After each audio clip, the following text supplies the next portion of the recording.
So, uh, Bismillahirrahmanirrahim. Today in this video, we'll talk about the basics of the triaxial test. So, why we need to perform the triaxial test and what are the limitations of the direct shear test due to which we need to perform the triaxial test. So, let me tell you the basic purpose of the triaxial test. So, basic purpose of the triaxial test is to obtain shear strength parameters. Either it can be the total stress parameters or it can be effective parameters as well, effective shear strength parameters as well. So there are other purposes of triaxial test as well. We can obtain the elastic modulus, we can obtain E50, and we can obtain the pore water pressure measurements as well. And there are many other advantages of triaxial test.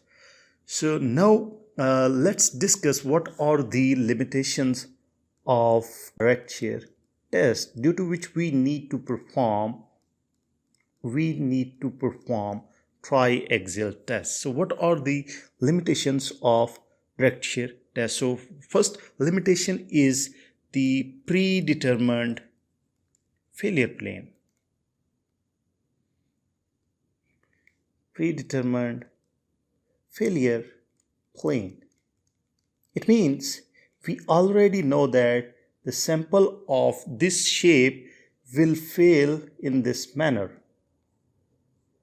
So because in direct shear test, soil sample will fail like this. So it means we already know the failure plane, but in general, it is not necessary that soil will fail in this manner because soil can have different modes of failure. So we'll discuss these modes in our next lecture. So this is one of the limitation of the direct shear test. And the second limitation is pore water pressure measurements or pore pressure measurements.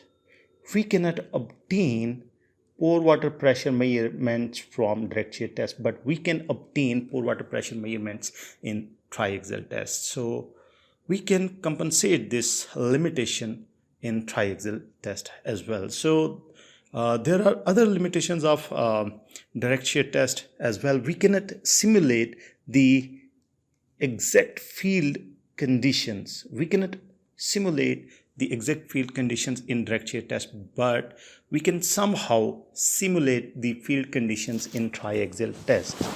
So also there are other limitations of direct shear test. We cannot control the drainage condition in a very good way in direct shear test.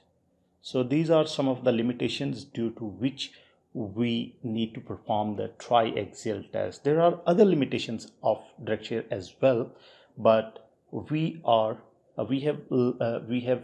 confined the limitations in these 3 to 4 types as well.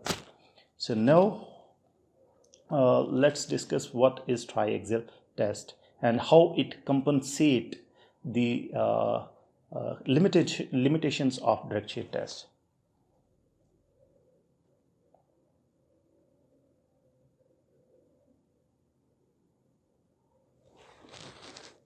So triaxial test.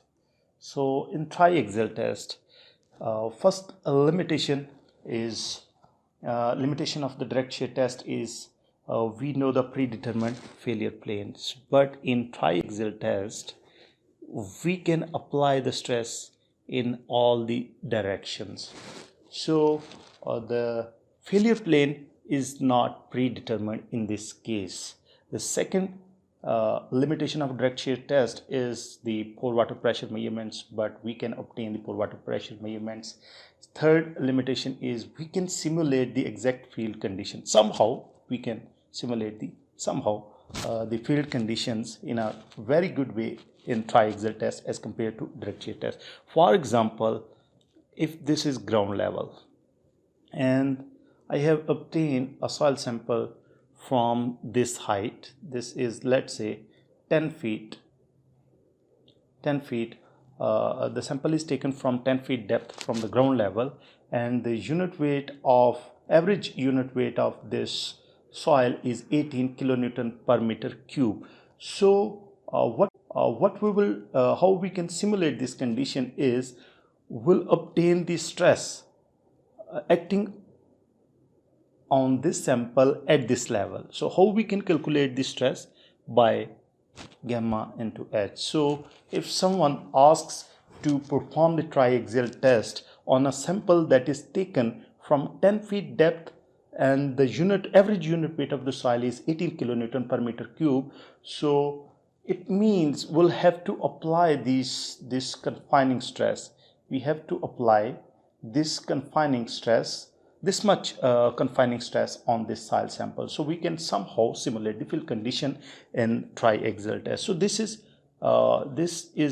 the basic concept of triaxial test, due to which we need to compensate the limitations of direct shear test. We need to perform the triaxial. I hope you like the video. If you like the video, don't forget to subscribe and share. In the next videos, we'll talk about the types of triaxial test, stages of triaxial test, and some basic concepts related to the triaxial test. So thank you, and Allah Hafiz.